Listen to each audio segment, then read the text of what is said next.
Welcome back to my channel cooking with Anubhav. आज हम Mahashivratri special व्रत की बहुत ही हेल्दी और टेस्टी रेसिपी लेकर आए हैं। वीडियो पे बने रहिएगा। चलिए वीडियो बनाना स्टार्ट करते हैं। हमें यहाँ पे एक कच्चा आलू लेना है। आप यहाँ पे उबला हुआ आलू भी ले सकते हैं। तो बहुत ही कम टाइम में इस नाश्ते को आप बना सकते हैं। व्रत के लिए परफेक्ट है। आपको पूरा दिन एनर्जी महसूस होगा। अगर आप आलू नहीं खाते हैं या आप आलू खाना पसंद नहीं करते हैं तो फिर आप यहाँ पे स्वीट पोटैटो यानी कि आप यहाँ पे शकरकंदी का भी इस्तेमाल कर सकते हैं। यहाँ पे हम कच्चा आलू ले रहे हैं क्योंकि हमारे पास उबला आलू था नहीं, इसलिए हम यहाँ पे कच्चा आलू ले रहे हैं। आप यहाँ पे उबला आलू भी ले सकते हैं। आलू को हम कट कर लेंगे इस तरीके से, और फिर क्या करना है, हमें आलू को 2 से 3 बार वॉश कर लेना है क्योंकि इसमें बहुत ज़्यादा स्टार्च होता है। इसको धुलना बहुत ज़रूरी है। वीडियो को एंड तक देखिएगा, आपको यह बहुत ही मज़ेदार लगेगी रेसिपी। और हम वीडियो के अंदर कई चीज़ें शेयर करेंगे जो आपको बहुत ही यूज़फुल लगेगा। तो वीडियो पे बने रहिएगा। रेसिपी अच्छी लगती है तो लाइक भी कर दीजिएगा। और आप महाशिवरात्रि का व्रत रखते हैं यानी कमेंट में हमें ये भी ज़रूर बताइएगा। अब यहाँ पे हम 1 कप पानी ले रहे हैं। 1 कप पानी के अंदर हम जो आलू कट कर लिए थे वो भी आलू डाल देते हैं। थोड़ा सा पहले नमक डालेंगे। नमक डालना बहुत ज़रूरी है। इससे क्या होता है कि आलू हमारे गल जाएंगे और हमें टाइम भी कम लगेगा। हमने यहाँ पे सेंधा नमक का इस्तेमाल किया है, आप यहाँ पे नॉर्मल नमक भी डाल सकते हैं। अब यहाँ पे हम आलू को भी डाल देते हैं और इसे कवर कर देते हैं 2 से 3 मिनट के लिए हाई फ्लेम में। ये बहुत ही अच्छे से सॉफ्ट हो जाएंगे। आप आलू को ग्रेट करके भी ले सकते हैं। अब यहाँ पे चलिए हम लेंगे साबूदाना। साबूदाना कितना फ़ायदेमंद है ये तो बताने की ज़रूरत नहीं है। आप यहाँ पे कोई भी साबूदाना ले सकते हैं। साबूदाना में भरपूर मात्रा में कैल्शियम, आयरन, विटामिन के पाया जाता है जो कि हड्डियों की मजबूती बनाए रखने में बहुत ही फ़ायदेमंद होता है। इसलिए साबूदाना तो हमें वैसे भी नॉर्मल डेज में भी खाना चाहिए, लेकिन अगर आप व्रत में खा रहे हैं तो आपको ये बहुत फ़ायदा करेगा।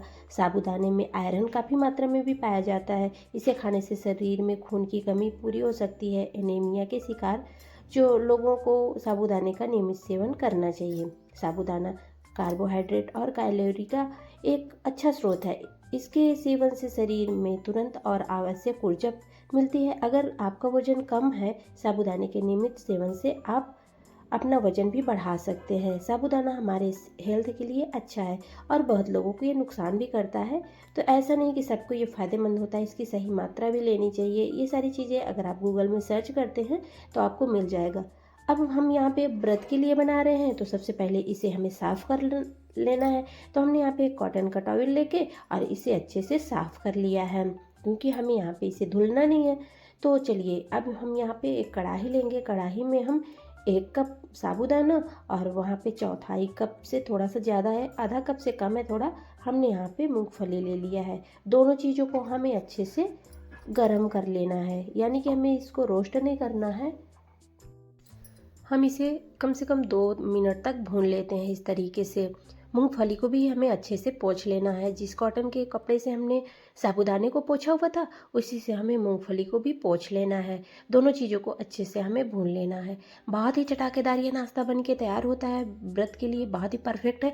और अगर आप डाइट पे चल रहे हैं तो भी आप इस नाश्ते को बना के खा सकते हैं। बिना फ्राई किए भी बनाएंगे, आपको दोनों तरीके से नाश्ता बना के दिखाएंगे। यहाँ पे देखिए मैंने 2 मिनट तक अच्छे से इसे लो टू मीडियम आंच पे भून लिया है। मोटे तले का बर्तन होगा तो ये अच्छे से गर्म हो जाता है। इस प्रोसेस को करना ज़रूरी होता है क्योंकि जो साबूदाने होते हैं थोड़े सॉफ्ट रहते हैं रखे रखे।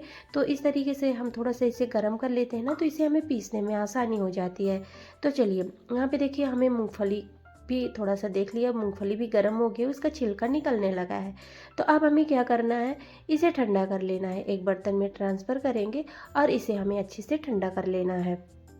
ठंडा करने के बाद ही पीसेंगे क्योंकि मूंगफली से फिर ऑयल निकलने लगेगा जो कि हमें फिर रेसिपी बनाने में थोड़ी सी दिक्कत हो सकती है। इसलिए हमें इसे ठंडा कर लेना है। जब तक ये ठंडा हो चुका है तो अब हमें क्या करना है, एक मिक्सर जार लेना है। जार के अंदर सारा साबूदाना और मूंगफली को हमें ट्रांसफ़र कर देना है। इस तरीके से हम जार लेंगे। हमारा जार थोड़ा कम काम करता है, इसीलिए हमें इसे रुक रुक के पीसना पड़ेगा। कम से कम 3 से 4 मिनट रुक रुक के हम इसे पीस के इसका फाइन सा पाउडर बना लेंगे। बहुत ज़्यादा फाइन तो नहीं होता है, जैसे कि सूजी होती है ना उस तरीके से ये हो जाता है। अगर आपका जार अच्छा है तो फिर वो बहुत अच्छे से काम करेगा, मतलब कि अच्छे से पीस जाएगा। थोड़ा रुक रुक के ही मैंने इस तरीके से पीसा है, जैसे बारीक वाली सूजी होती है ना, उस तरीके से ये हो जाता है। बहुत ज़्यादा ये फाइन मैदा और आटा जैसे तो होता नहीं, बहुत ही अच्छा जार होगा फिर भी होगा नहीं, ये ऐसे ही सूजी जैसे ही रहता है। बस इसी तरीके से हमें चाहिए। परफेक्ट हमारा ये आटा भी बन के रेडी हो गया है। अब चलिए हम लोग नेक्स्ट प्रोसेस की तरफ चलते हैं। हमने यहाँ पे बाउल लेना है, बाउल थोड़ा बड़ा ही लेंगे ताकि अच्छे से हम अपना जो काम है कर सकें। इसमें छोटा बर्तन लेते हैं तो फिर आपको आटा वगैरह लगाने में दिक्कत होती है। यहाँ पे देखिए ये हमारा सारा आटा बन के तैयार हो गया है। अब हमें क्या करना है कि अब जब भी आप साबूदाने को भूने ना, मतलब कि पीसें, तो थोड़ा रुक रुक के ही जार चलाएं, क्योंकि जब आप मिक्सर बार बार देर तक चला देते हैं ना तो मूंगफली से ऑयल रिलीज हो जाता है, तो फिर वो अच्छे से पीस नहीं पाता है। और यहाँ पे ये देखिए हमारे आलू भी सॉफ्ट हो गए हैं। तो अब चलिए हम आलू को भी निकाल लेते हैं। और यहाँ पे अब हमने वापस से फिर से हमें 1 कप मूंगफली लेना है। ये हम चटनी बनाने के लिए नहीं ले रहे हैं, आगे आपको दिखेगा हम क्या करेंगे। इसीलिए हमने पहले भी बताया था कि वीडियो को फुल वॉच करिएगा, आपको ये रेसिपी बहुत ही मज़ेदार लगेगी। आगे फिर नवरात्रि के व्रत भी आने वाले हैं, तो भी आप इस नाश्ते को बना के इंजॉय कर सकते हैं। किसी भी व्रत में ये फलाहारी नाश्ता आपको बहुत पसंद आएगा। वैसे तो महाशिवरात्रि के लिए मैंने ये रेसिपी आप लोगों के साथ शेयर किया है। बहुत लोग व्रत रखते हैं लेकिन उनको ज़्यादा एनर्जी नहीं मिल पाती है, उनको कमजोरी वीकनेस जैसा लगने लगता है ना, तो इस तरीके से आप नाश्ते को बना के खा सकते हैं। तो यहाँ पे देखिए हमने बारीक हरा धनिया डाल दिया, हरी मिर्च डाला है, सेंधा नमक डाला है और हमने यहाँ पे जीरा डाला है। आप जो चीज़ें व्रत में खाते वही चीज़ें डालिएगा और जो चीज़ें नहीं खाते ना वो स्किप कर दीजिएगा। यहाँ पे मैंने सारी चीज़ें व्रत की इस्तेमाल की है, क्योंकि हम ये व्रत वाला नाश्ता बना ही रहे हैं। अब यहाँ पे क्या करना है, हमें जो आलू लेना है ना वो भी हमारे गर्म होने चाहिए। ठंडे आलू नहीं लेंगे क्योंकि फिर ये मैश नहीं हो पाएंगे, नए आलू हैं अभी, ये फिर अच्छे से मैश नहीं हो पाएंगे, इसलिए गर्मा गर्म ही आलू को हमें डाल देना है इसमें। और परेशानी होना है, ये धीरे धीरे जैसे आप इसको आलू मसलते जाएंगे ना, आटा आपका लगता जाएगा। और जैसे आटा लग जाता है तो फिर यहाँ पे थोड़ा सा वापस से घी डाल देंगे या तेल डाल देंगे।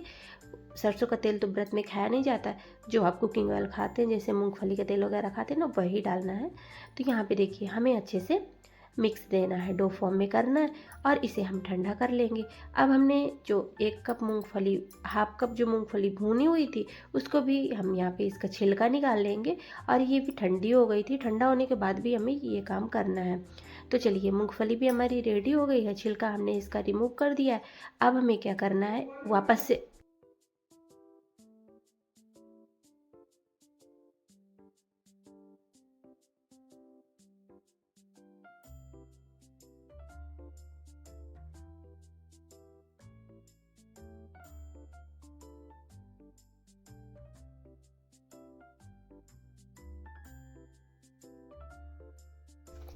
जिसमें हमने साबूदाना पीसा हुआ था उसमें हम मूंगफली भी पीस लेते हैं। अभी हम यहाँ पे कुछ नहीं डालेंगे, केवल मूंगफली को पीस लेंगे। तो यहाँ पे हमें दरदरा सा ही पीस लेना है, ठंडा करने के बाद ही पीसेगा, इस तरीके से हमें दरदरा इसे पीस लेना है। अब यहाँ पे हम डाल देते हैं हरा धनिया और अब हम यहाँ पे डाल देंगे मिर्च। आप यहाँ पे अदरक वगैरह भी डाल सकते हैं, तो हमने यहाँ पे अदरक नहीं डाला है। आगे हम चटनी में अदरक का इस्तेमाल करेंगे, इसलिए हमने यहाँ पे अदरक नहीं डाला है। अब यहाँ पे हम लोग नमक भी डाल देंगे, क्योंकि नमक डालना तो ज़रूरी है, तभी हमारे नाश्ते में टेस्ट आएगा। अब चलिए वापस से फिर से 2 से 3 बार हम घुमा देंगे मिक्सर को, ताकि अच्छे से पीस जाए। और यहाँ पे ये देखिए हमारी स्टफिंग भी बन के रेडी हो गई है। तो हम दूसरा जो नाश्ता बनाएंगे उसके लिए हमने स्टफिंग बनाया हुआ है। तो अब यहाँ पे स्टफिंग हमारी देखिए इस तरीके से डो फॉर्म में भी आ जाएगी। तो जब हम पहले से ही धनिया और वो डाल देंगे मिर्ची, तो फिर मूंगफली हमारी अच्छे से पीस नहीं पाएगी।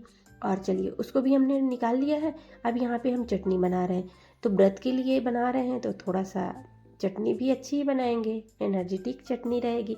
तो हमने यहाँ पे लिया है धनिया के पत्ते और हमने यहाँ पे अदरक लिया है और हमने यहाँ पे मिर्च लिया है और अंगूर लिया है, क्योंकि इस टाइम पे मार्केट में मीठे मीठे से अंगूर भी मिलने लगे हैं। तो इसकी ही चटनी आप बना के ट्राई करिएगा। तो शिवरात्रि व्रत के लिए इस चटनी को ट्राई करिएगा। व्रत वाली चटनी भी बना रहे हैं। यहाँ पे हम ना तो लहसुन डालेंगे और भी कुछ चीज़ें हम यहाँ पे नहीं डालेंगे। तो हमने यहाँ पे 10 से 12 कली अंगूर के लिए हुए थे और दरदरी सी चटनी पीस के तैयार कर लेते हैं। बहुत ज़्यादा इसकी चटनी फाइन नहीं अच्छी लगती, थोड़ी सी दरदरी रखिएगा। अंगूर ऑलरेडी मीठे हुए हैं तो हम यहाँ पे थोड़े से नमक डाल देंगे और यहाँ पे खट्टी मीठी सी हमारी स्पाइसी भी रहेगी और खट्टी मीठी सी चटनी बन के तैयार हो जाती है। तो हमने यहाँ पे देखिए बिल्कुल फाइन नहीं किया है, जैसे सिलबट्टे वाली चटनी रहती है ना, उस तरीके की हमने चटनी बना के रेडी कर लिया है। अब यहाँ पे जो हमने डो लगाया हुआ था साबूदाना और मूंगफली का, उसको भी देख लेते हैं। तो यहाँ पे देखिए हम बेलन से बेल रहे थे लेकिन ये फट रहे थे, क्योंकि ये साबूदाना है, थोड़ा स्टिकी भी होता है और फटता भी है, क्योंकि ये आटे जैसे तो होता नहीं। तो हमने यहाँ पे सिंघाड़े का आटा लिया है और सूखा आटा हम ऊपर से लगाते जाएंगे। अगर आपको फिर भी समझ में आ रहा है कि ये फट रहा है ना, तो आप 2 से 3 चम्मच सिंघाड़े का आटा भी डाल सकते हैं इसके अंदर, लेकिन मैंने डाला नहीं है, केवल मैंने ऊपर से ही लगाया है। और इसको केयरफुली इस तरीके से हम कट करके सारी पूरियाँ निकाल लेते हैं। तो इस तरीके से हमें सारी पूरियों को बना के तैयार कर लेना है। तो बेलते जाएंगे और इस तरीके से कटोरियों से कट करते जाएंगे, क्योंकि ये साइड में फट जाते हैं तो फिर अच्छे से निकल नहीं पाते हैं। आप यहाँ पे थोड़ा आलू और डाल देंगे तो फिर ये और चिकना हो जाएगा, लेकिन थोड़ा सा हम क्रिस्प चाहते थे इसलिए हमने बहुत ज़्यादा आलू का इस्तेमाल नहीं किया है। अब यहाँ पे देखिए मैंने इतनी पूरियाँ बना ली हैं और जो अब हमारा आधा आटा बचा हुआ है उससे भी हम एक नाश्ता आप लोगों के साथ और शेयर कर रहे हैं। वीडियो को थोड़ा स्पीड में हमने किया है ताकि वीडियो बहुत लंबी हो जाती, फिर आप लोगों को वॉच करने में दिक्कत होती है। अब यहाँ पे जो हमने स्टफिंग बनाई हुई थी, स्टफिंग डाल देते हैं और स्टफिंग डालने के बाद इस तरीके से हम इसके अप्पे बना लेते हैं। तो ये साबूदाना के अप्पे भी हमारे बनके तैयार हो जाते हैं। आप इसको कचौरी भी बोल सकते हैं, अप्पे भी बोल सकते हैं, क्योंकि हम इन्हें अप्पे मैकर में ही बनाएंगे। तो यहाँ पे देखिए इस तरीके से सारी स्टफिंग को यहाँ पे स्टफ़ करेंगे और इस तरीके से हमारा सेकंड बैच का भी नाश्ता बन के तैयार हो जाता है। बहुत लोग बहुत ज़्यादा ऑयली नहीं खाना चाहते हैं तो उनके लिए दूसरा वाला नाश्ता है। यहाँ पे देखिए एक को हम फ्राई करेंगे, एक को हम लोग अप्पे मैकर में सेक लेंगे। तो एक थोड़ा सा बड़ा हो गया है, क्योंकि थोड़ा सा बच रहा था तो उससे 2 नहीं हो पा रहे थे, केवल एक ही बन रहा था, थोड़ा बड़ा बन रहा था, तो मैंने थोड़ा बड़ा ही बनाया। अब चलिए हम लोग पूरियों को भी तल लेते हैं। तो यहाँ पे सारी पूरियों को हमें हाई फ्लेम में ही तलना होता है और इस तरीके से सारी फूली फूली सी हमारी पूरी बनके तैयार हो जाती हैं। आप इसको किसी भी व्रत में एंजॉय कर सकते हैं। ये पूरियाँ क्रिस्पी करारी चाय के साथ खाएं और या तो फ्राई आलू के साथ खाएं या तो आप इसको चटनी के साथ खाएं। जिस तरीके से खाना पसंद करते हैं इनका एंजॉय कर सकते हैं। बहुत ही हेल्दी और टेस्टी नाश्ता बन के तैयार होता है। सिर्फ 10 से 15 मिनट में आप इस नाश्ते को बना के तैयार कर सकते हैं। उबला आलू है नहीं तो क्या हुआ, कच्चे आलू से भी बना सकते हैं। अगर उबला आलू है तो ग्रेट करके आप जो आटा बनाए हैं साबूदाने और मूंगफली का उसमें डाल सकते हैं। और ये देखिए हमारी सारी पूरियाँ अच्छे से फूली हुई हैं।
और फ्रेंड्स सारी पूरियों को हम उलट पुलट करके अच्छे से फ्राई कर लेते हैं। इस तरीके से हमने पूरियों को तल लिया है। अब चलिए हम लोग प्लेटिंग भी कर लेते हैं कि हमारी ये पूरियाँ कैसी हैं। आप इनको सफ़र में भी ले जा सकते हैं, आप इनको बगैर व्रत के भी बना के खा सकते हैं, बहुत अच्छी लगती हैं। चाय के साथ भी आप इनका भरपूर इंजॉय कर सकते हैं। लेकिन इस चीज़ का भी ध्यान देना है, हमने आलू के अंदर नमक डाला था। जब भी आप डो बनाए ना तो उसमें नमक थोड़ा कम ही डालें, नहीं तो याद नहीं रहेगा तो नमक ज़्यादा हो जाएगा। तो ये तो मैं पहले ही बताना भूल गई थी। अब यहाँ पे देखिए ये हमारी पूरियाँ कितनी क्रिस्प बनी हुई है। ऊपर से क्रिस्प रहेंगी लेकिन अंदर से ये सॉफ्ट रहेंगी। अब हम इन्हें आपको तोड़ के भी दिखाएंगे।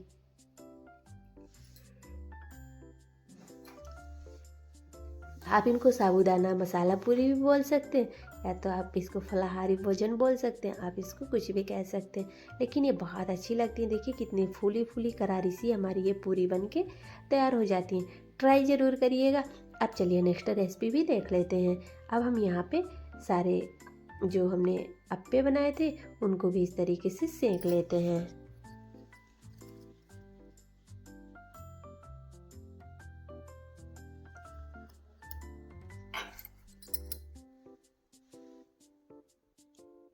उलट पुलट करते हुए सारे नाश्ते को हम लोग सेंक लेंगे। तो देखिए अगर आप कम तेल वाला खाना चाहते हैं तो आप इस तरीके से बना सकते हैं। अगर आप पूरियाँ खाना चाहते हैं तो आप पूरियाँ भी बना सकते हैं। दोनों रेसिपी बहुत ही मज़ेदार होने वाली है और एक ही बार में आप 2 तरीके का नाश्ता बना सकते हैं। बार बार आपको कोई तैयारी भी नहीं करनी पड़ेगी। आप यहाँ पे आलू की स्टफिंग कर सकते हैं, जैसे कि आलू और मूंगफली रोस्ट कर लीजिए, जो कि अभी मैंने नवरात्रि में शेयर किया था। आप लोगों ने बहुत ज़्यादा प्यार दिया था। ऐसे ही हमारे इस रेसिपी को भी अपना प्यार और दुलार दीजिएगा। तो फ्रेंड्स यहाँ पे देख सकते हैं सारे हमारे अप्पे सीख चुके हैं और उलट पुलट करते हुए सुपर क्रिस्पी होने तक अब इनको भी सेक लेते हैं। तो फ्रेंड्स ये देखिए हमारा यह नाश्ता भी बन के तैयार हो गया है। तो आपको दोनों में से कौन सा नाश्ता ज़्यादा पसंद आया कमेंट में ज़रूर बताइएगा। और इस महाशिवरात्रि में यह हमारा चटाकेदार व्रत का फलाहारी हेल्दी और टेस्टी नाश्ता ज़रूर ट्राई करिएगा। तो ऐसी ही आसान सी हेल्दी सी नाश्ते की या कोई भी रेसिपी हम जल्द ही लेके आप लोगों के सामने उपस्थित होंगे। तब तक के लिए बनाइए, खाइए, एंजॉय करिए, अपनी सेहत का ध्यान दीजिए और आप सभी को एडवांस में हैप्पी महा